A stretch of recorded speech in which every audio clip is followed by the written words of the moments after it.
ధ్యాన పద్ధతి మరియు ధ్యాన ఫలితాల గురించి లేదా భగవద్గీత గురించి సంపూర్ణంగా తెలిసిన 3 రకాల వ్యక్తులు ధ్యానం చేయాలనుకుంటారు.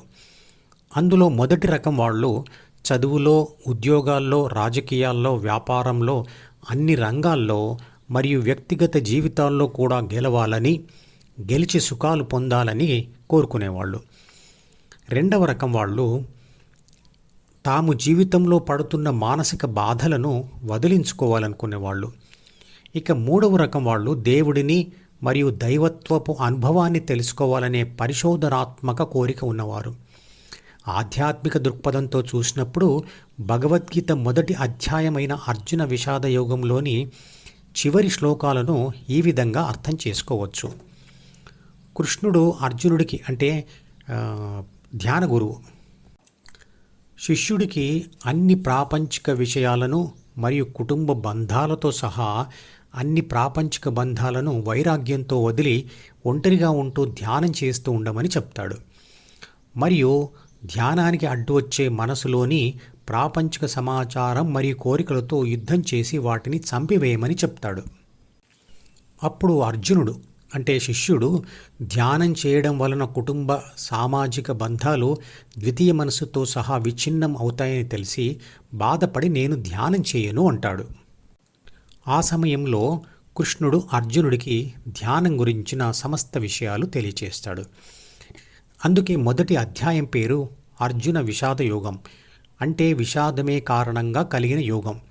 ఇది ముఖ్యమైన కారణమైనప్పటికీ ఇంతకుముందు చెప్పిన విధంగా మరో 2 కారణాలు కూడా ఉన్నాయి ధ్యానం చేయాలని అనుకోవడానికి.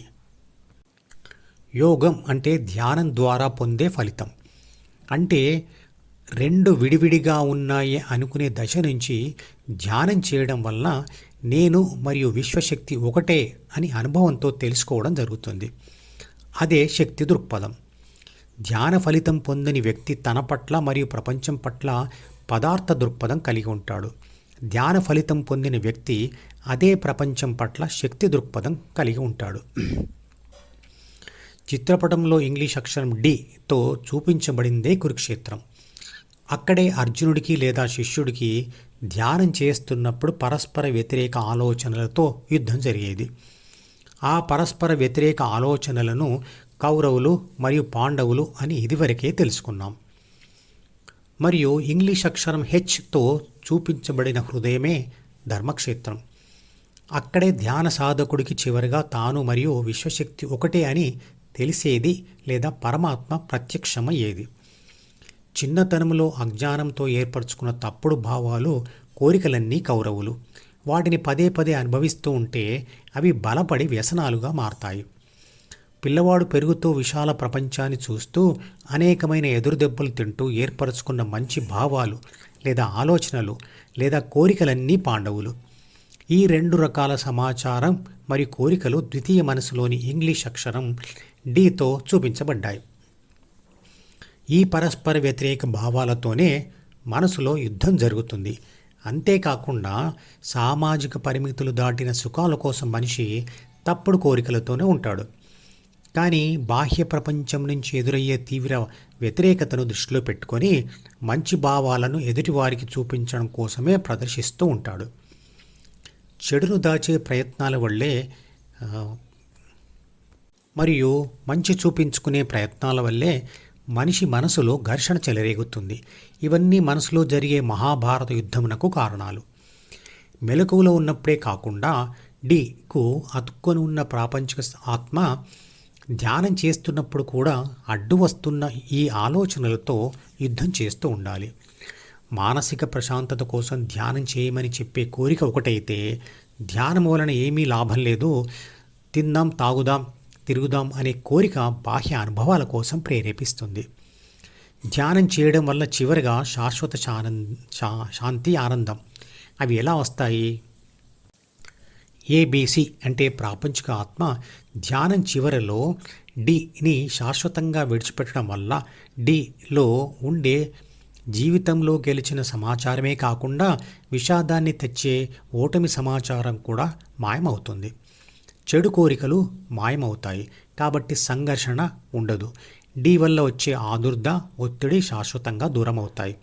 అందువల్ల శాశ్వత శాంతి వస్తుంది. ఇక ప్రశాంతంగా ఉన్నప్పుడే మనిషి ఎవరైనా ఒక జోక్ వేస్తే నవ్వుతాడు. శాంతి లేకుండా చిరాకులో ఉన్నప్పుడు ఎవరైనా జోక్ చేస్తే నవ్వడం కూడా ఉండదు. అంటే శాంతి లేకపోతే ఆనందం ఉండదు. శాశ్వత శాంతి ఉంటే శాశ్వత ఆనందం కూడా ఉన్నట్లే. ప్రతి చిన్న విషయానికి కూడా ఆనందం కలుగుతుంది. చిన్న పిల్లల్లో ఉండే పరిస్థితి కూడా అదే. ఎప్పుడూ ఈ స్థితిలో ఉండాల్సిన పని లేదు. అవసరమైనప్పుడు ద్వితీయ మనసును ఆన్ చేసినా అవసరం పూర్తి కాగానే మనసును ఆఫ్ చేయొచ్చు. ఆఫ్ చేయలేని ద్వితీయ మనసుతో ఉన్న మనిషికి రాత్రి గాఢ నిద్ర పట్టక అనారోగ్యం పాలవుతాడు. హృదయం కనబడనిది, మన అనుభవంలోనికి రానిది. దాని మీద ధ్యాస ఎలా పెట్టాలి? శ్వాస మీద ధ్యాసతో అభ్యాసం మొదలు పెడితే క్రమంగా ఆ ధ్యాస హృదయం మీదకి దానంతటదే మళ్ళుతుంది. విశ్వశక్తి అంటే పరమాత్మ గురించి మరియు పరమాత్మను పొందే విధానం గురించి మరియు హృదయం గురించి నారాయణ సూక్తంలో వర్ణిస్తాడు. ఆ నారాయణ సూక్తం యొక్క యూట్యూబ్ వీడియో లింకును ఈ వీడియో డిస్క్రిప్షన్లో ఉంచుతున్నాను, వినండి. ధ్యాన పద్ధతుల గురించి, ధ్యాన అభ్యాసం గురించి వచ్చే వీడియోలలో చెప్తాను. బుద్ధుడు కూడా శ్వాస మీద ధ్యాస పెట్టి సాధన చేశాడు. ఈ మధుపదం యూట్యూబ్ ఛానల్ వీడియోని సబ్స్క్రైబ్ చేసి గంట గుర్తును నొక్కి ఆల్ని సెలెక్ట్ చేసి ప్రతిరోజు యూట్యూబ్ ఓపెన్ చేసి అడుగున ఉన్న సబ్స్క్రిప్షన్ బటన్ నొక్కితే అన్ని లేటెస్ట్ వీడియోలు చూడవచ్చు.